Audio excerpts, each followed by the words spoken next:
Assalamualaikum, hai semuanya. Bagaimana kabar kalian? Kali ini kalian akan mempelajari bab terakhir yaitu tentang energi.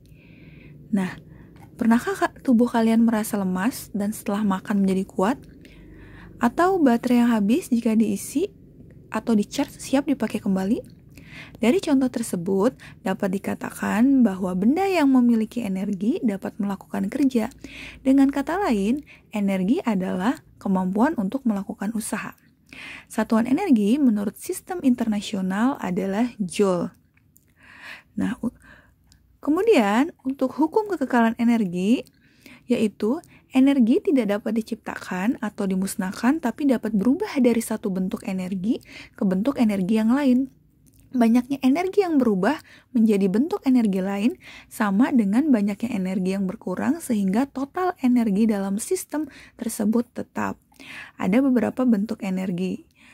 Nah, bisa kalian lihat antara lain ada energi cahaya, panas, bunyi, potensial, kinetik, listrik, kimia, dan nuklir. Mari kita bahas satu persatu. Nah, yang pertama adalah energi cahaya. Energi cahaya adalah energi yang dihasilkan oleh gelombang elektromagnetik. Gelombang elektromagnetik tidak memerlukan perantara untuk merambat. Contohnya adalah cahaya matahari. Yang kedua adalah energi panas.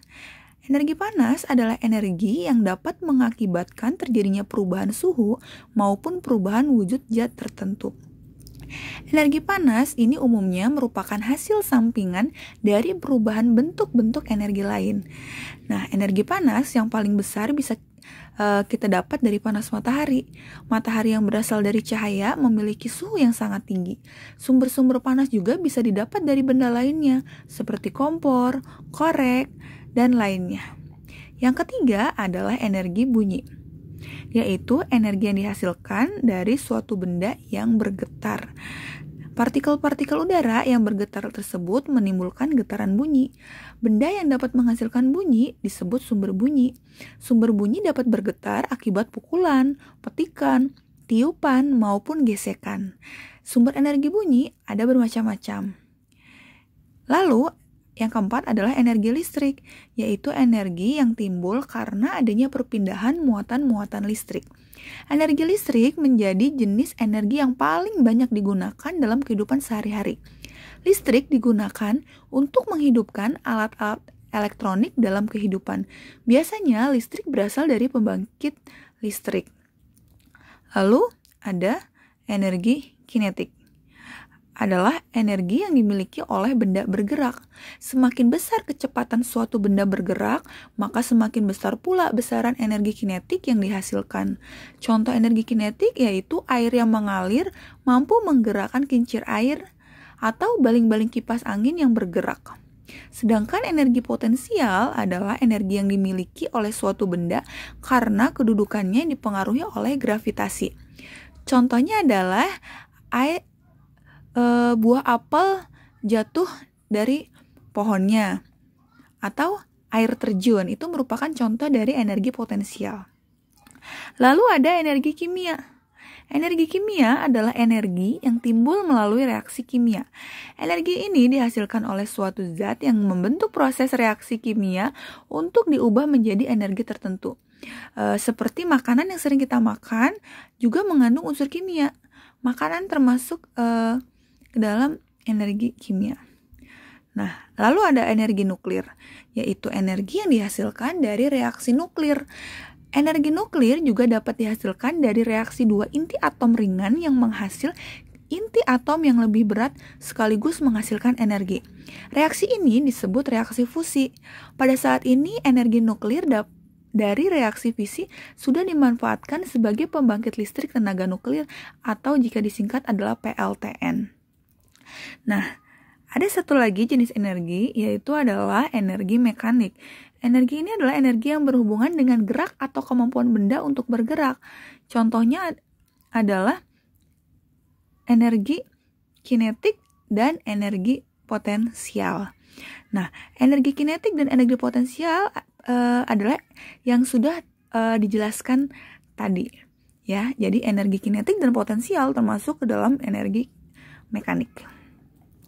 Oke, sekarang kita akan bahas perubahan bentuk-bentuk energi. Yang pertama adalah energi listrik menjadi energi cahaya. Contohnya adalah lampu.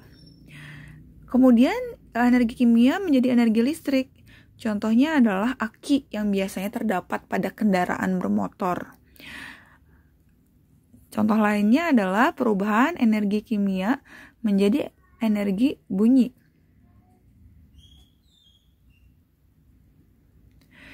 Yaitu adalah bel listrik. Sedangkan perubahan energi listrik menjadi energi gerak, yaitu ada contohnya kipas angin, kemudian mixer yang biasa digunakan untuk membuat kue, dan ada perubahan energi listrik menjadi energi panas, seperti McGiger, setrika, dan solder. Masih banyak lagi perubahan bentuk energi yang lain ya, tapi yang kita bahas hanya sebagian kecilnya saja. Kalian bisa melihat contoh lainnya dari berbagai macam referensi. Oke, sekarang kita masuk ke sumber energi. Nah, sumber energi ini dibagi menjadi dua. Ada sumber energi terbarukan dan sumber energi tak terbarukan. Sumber energi terbarukan, contohnya adalah, yang pertama adalah energi matahari. Nah, sumber energi terbarukan ini adalah sumber energi yang dapat diperbaharui atau tidak cepat habis, seperti matahari yang mana bisa dimanfaatkan sebagai energi surya atau solar energi dengan sebuah alat. Alat untuk memanfaatkan energi surya adalah panel surya. Panel surya bisa menyerap cahaya matahari untuk dimanfaatkan jadi bentuk energi lainnya. Salah satunya adalah listrik. Yang kedua adalah angin. Nah, kita bisa mengubah angin menjadi bentuk energi lain dengan memanfaatkan teknologi kincir angin. Kincir angin bisa dimanfaatkan untuk mengubah angin jadi energi gerak dan kemudian menjadi energi listrik. Jenis energi terbarukan ini hampir bisa dilakukan di seluruh dunia loh. Kemudian yang ketiga adalah air. Air yang bisa dimanfaatkan sebagai sumber energi karena sifat gravitasinya, yaitu selalu mengalir dari permukaan yang tinggi ke yang lebih rendah. Sumber energi air ini dapat dimanfaatkan dengan cara pemasangan kincir air. Selain kincir air, di Indonesia juga ada pembangkit listrik tenaga air. Lalu ada panas bumi. Nah, jenis energi panas bumi ini asalnya dari dalam inti bumi yang panas. Teknologi panas bumi atau geothermal biasanya dipasang di dekat gunung berapi yang masih aktif.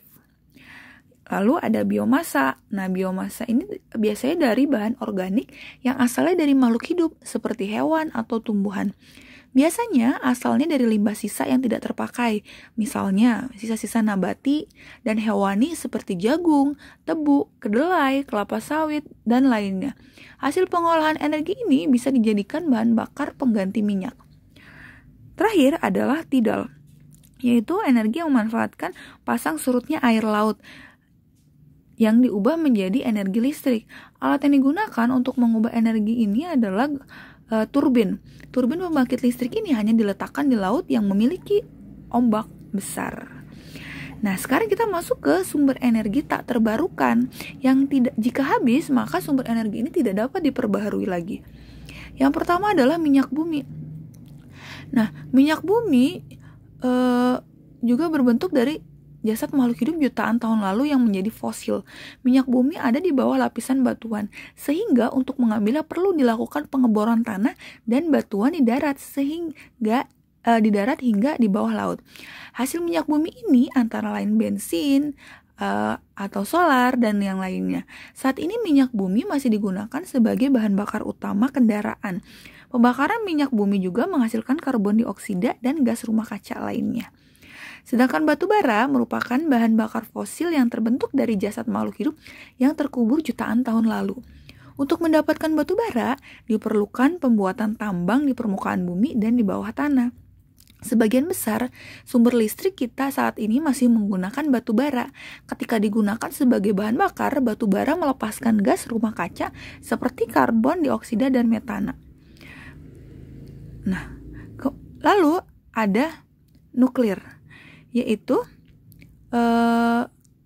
nuklir tidak didapatkan dari fosil, Bahan untuk memproduksinya juga terbatas. Energi nuklir juga tidak melepaskan gas rumah kaca secara langsung yang menyebabkan polusi udara. Namun, proses penambangan uranium untuk bahan nuklir dan pembuatan pembangkit nuklir menggunakan banyak energi. Kemudian, energi nuklir juga memiliki resiko menimbulkan limbah zat radioaktif yang bisa berbahaya bagi makhluk hidup. Oke, sekarang kita masuk ke makanan sebagai sumber energi. Nah, yang pertama adalah karbohidrat, yang mana merupakan sumber energi utama bagi tubuh kita. Sumber atau makanan yang mengandung banyak karbohidrat ada padi, jagung, gandum, dan lain-lain. Sedangkan yang kedua adalah lemak. Ada lemak yang berasal dari hewan, yaitu daging, telur, susu ikan, sedangkan dari tumbuhan kedelai, kacang tanah, mentega, kelapa, dan minyak kelapa. Sedangkan untuk protein, yaitu yang dari hewani, ikan, daging, susu, telur, sedangkan protein nabati, kacang-kacangan, kentang, sayuran, dan lainnya. Nah, dalam energi juga dapat terjadi transformasi energi dalam sel, yang mana transformasi energi adalah proses perubahan suatu energi dari bentuk yang satu ke bentuk yang lain. Transformasi energi oleh klorofil, yaitu energi cahaya matahari yang ditangkap oleh klorofil, akan diubah menjadi energi kimia melalui proses fotosintesis. Sedangkan untuk transformasi energi oleh mitokondria, di dalam mitokondria terjadi perubahan dari glukosa atau karbohidrat sebagai energi kimia yang belum siap pakai menjadi energi siap pakai berupa energi ikatan fosfat melalui proses respirasi sel. Nah, metabolisme sel yang pertama adalah fotosintesis. Masih ingatkah fotosintesis? Ya, yaitu proses pembuatan makanan pada tumbuhan hijau dengan bantuan sinar matahari dan memerlukan klorofil. Bisa kalian lihat di sini ada reaksi dari fotosintesis. Ada 6 CO2 yang merupakan karbon dioksida dan 6 H2O yang merupakan air. Dengan bantuan cahaya dan klorofil akan menghasilkan C6H12O6 atau glukosa, dan 6O2 yaitu oksigen. Sedangkan respirasi, yang mana proses pembebasan energi yang tersimpan dalam sumber energi melalui proses kimia dengan menggunakan oksigen. Reaksi kimianya adalah C6H12O6 glukosa plus 6O2 yaitu oksigen akan menghasilkan 6H2O air plus 6CO2 yaitu karbon dioksida plus energi. Oke, sekarang kita bahas sistem pencernaannya. Sistem pencernaan yang dibahas di sini adalah sistem pencernaan karbohidrat, lemak, dan protein. Yang pertama adalah pencernaan karbohidrat dalam tubuh. Oke, bisa kalian lihat bagannya, yang mana karbohidrat ini setelah dicerna di usus akan diserap oleh dinding usus halus dalam bentuk monosakarida. Monosakarida dibawa oleh aliran darah, sebagian besar menuju hati, dan sebagian lainnya dibawa ke sel jaringan tertentu dan mengalami proses metabolisme lebih lanjut. Di dalam hati, monosakarida mengalami proses sintesis yang menghasilkan glikogen, dioksida menjadi CO2 dan H2O, atau dilepaskan untuk dibawa oleh aliran darah ke bagian tubuh yang memerlukan. Sedangkan hati dapat mengatur kadar glukosa dalam darah atas bantuan hormon insulin yang dikeluarkan oleh kelenjar pankreas. Kenaikan proses pencernaan dan penyerapan karbohidrat menyebabkan glukosa dalam darah meningkat, sehingga sintesis glikogen dari glukosa oleh hati akan naik. Sebaliknya, jika banyak kegiatan, maka banyak energi yang digunakan untuk kontraksi otot, sehingga kadar glukosa dalam darah menurun. Nah, dalam hal ini, glikogen akan diuraikan menjadi glukosa yang selanjutnya mengalami katabolisme menghasilkan energi dalam bentuk energi kimia. Oke, yang kedua adalah pencernaan protein dalam tubuh. Di dalam tubuh, protein diubah menjadi asam amino oleh beberapa reaksi hidrolisis serta enzim-enzim yang bersangkutan. Enzim-enzim yang bekerja pada proses hidrolisis protein antara lain pepsin, tripsin, kemotripsin, karboksipeptidase, dan amino. Protein yang telah dipecah menjadi asam amino kemudian diabsorpsi melalui dinding usus halus dan sampai ke pembuluh darah. Setelah diabsorpsi dan masuk ke dalam pembuluh darah, asam amino tersebut sebagian besar langsung digunakan oleh jaringan. Sebagian lain mengalami proses pelepasan gugus amin atau gugus yang mengandung nitrogen. Di hati, proses pelepasan gugus amin ini dikenal dengan deaminasi protein. Protein tidak dapat disimpan di dalam tubuh, sehingga kelebihan protein akan segera dibuang atau diubah menjadi zat lain.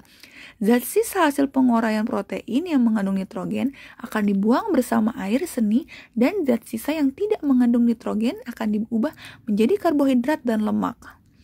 Nah, kelebihan protein dalam tubuh dapat mengakibatkan pembengkakan hati dan ginjal karena beban kerja organ-organ tersebut menjadi lebih berat dalam menguraikan protein dan mengeluarkannya melalui air seni. Terakhir adalah pencernaan lemak dalam tubuh. Di dalam tubuh, lemak mengalami metabolisme. Lemak akan dihidrolisis menjadi asam lemak dan gliserol dengan bantuan enzim lipase. Proses ini berlangsung dalam saluran pencernaan. Sebelum diserap usus, asam lemak akan bereaksi dengan garam empedu membentuk senyawa seperti sabun. Selanjutnya, senyawa tersebut akan diserap jonjot usus dan akan terurai menjadi asam lemak dan garam empedu. Asam lemak tersebut akan bereaksi dengan gliserol membentuk lemak. Kemudian, diangkut oleh pembuluh getah bening usus menuju pembuluh getah bening dada kiri. Selanjutnya ke pembuluh balik bawah sangka kiri. Oke, demikian materi bab terakhir yaitu tentang energi. Semoga kalian semua yang menyaksikan video ini dapat memahami materi yang telah disampaikan. Namun apabila ada materi yang belum kalian pahami, kalian bisa mencari referensi lain baik dari buku, internet, ataupun media lainnya. Oke, sampai di sini dulu. Terima kasih.